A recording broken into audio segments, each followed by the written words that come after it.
Each mission is different. Your mission president will kind of teach you how he wants you to teach, or what his vision is of how you're going to help people get baptized and come to church.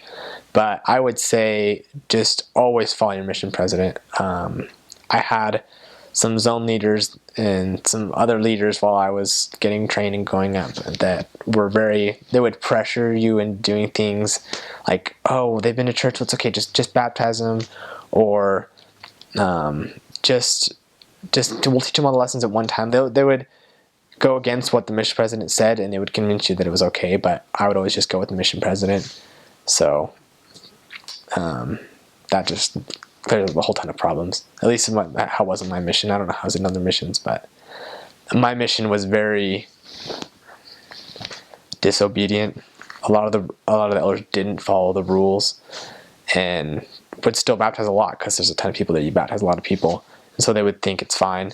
So I would just say, even when you think you can be out late getting tacos, just know it's not going to be for your benefit. So always just follow what's in the missionary handbook. That's my best advice. You can go out and you can find new people to teach pretty easily. Even though a lot of people have exposure to the church at some point, they don't really look at it as bad unless they've had some kind of negative experience. So there's like 29 million people in that city, so you're always going to find someone new. It's people walking around the streets everywhere. One interesting thing about the culture is that everyone's very hardworking. A lot of single mothers. There's a lot of people who have the father goes to America to work and sends money back, but after a few years they'll stop sending money, and they'll kind of just disappear, or they'll get married up there.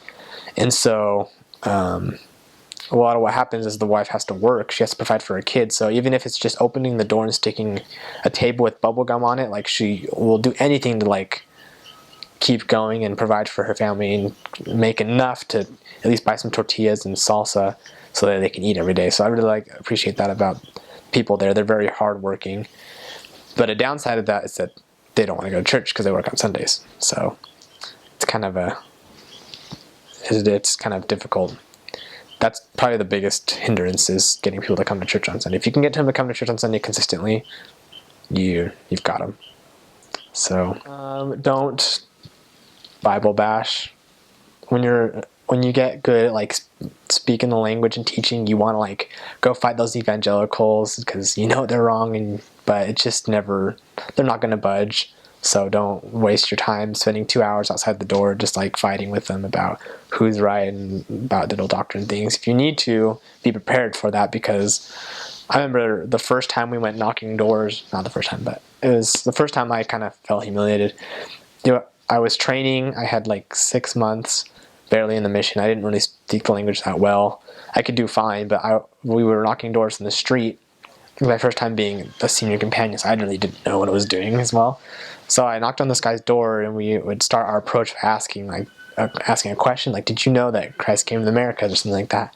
And I asked that, and the guy kind of like, oh, really? And he's like, hold on a second. He goes back, grabs his Bible, and then he just starts beating me over the head with all these scriptures, saying why my religion's wrong and all this stuff that I was like, I didn't even know that scripture existed. And it was super, he like made me want to cry. Like, he felt so bad, he came out and brought me a mango because he just totally destroyed us. I felt so sad because I was like, man, that was embarrassing. But from that moment on, I decided to like really study up on the doctrine I was teaching and know it, because I didn't ever want to be humiliated like that again.